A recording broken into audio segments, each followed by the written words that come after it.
আজও শাহবাগে বিক্ষোভ করেছেন প্রাথমিকের তৃতীয় ধাপে নিয়োগ বাতিল হওয়া সুপারিশপ্রাপ্ত প্রার্থীরা। সকাল 10টা থেকে শাহবাগ মোড়ে অবস্থান কর্মসূচি পালন করেন তারা।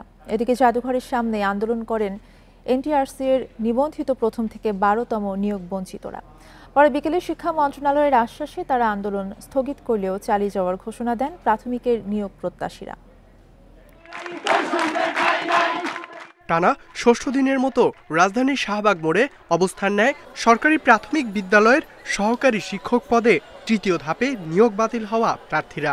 এই সরকার আমাদের সুপারিশপ্রাপ্ত করেছে, তাহলে কেন আমাদের এই সরকারই আবার বাতিল করলো? দাবি আদায় করার জন্য এখানে আসি নাই, আমরা এসেছি আমাদের অধিকার আদায়ের জন্য। এখানে প্রাথমিক বিধিমালা 19-এর বিধিমালায় আমরা কোটা ছিল কি ছিল না আমরা কিছু জানি না। গত বৃহস্পতিবার ঢাকা ও চট্টগ্রাম বিভাগে সরকারি প্রাথমিক বিদ্যালয়ের শিক্ষক পদে ৬,৫৩১ জনের ফল বাতিল করে হাইকোর্ট। দেয়া হয় মেধার ভিত্তিতে নতুন করে ফল প্রকাশের আদেশ।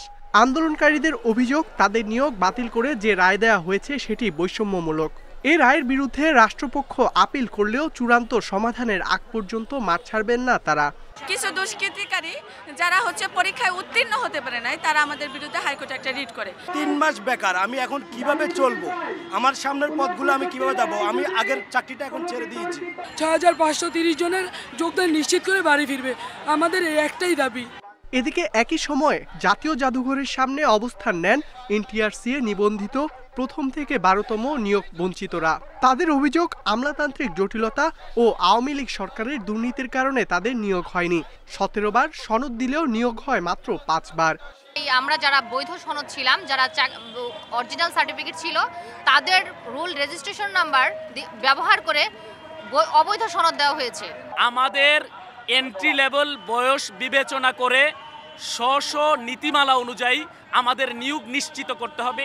এদিকে মঙ্গলবার সন্ধ্যায় আন্দোলনের সমন্বয়ক জিএম ইয়াসিন জানান, আগামী মাসের প্রথম সপ্তাহের মধ্যেই সমস্যার সমাধানের আশ্বাস পেয়েছেন প্রতিনিধি দলের সদস্যরা। তাই তারা আন্দোলন স্থগিতের সিদ্ধান্ত নিয়েছেন। ইকরামুল কবির, ইন্ডিপেন্ডেন্ট নিউজ, ঢাকা।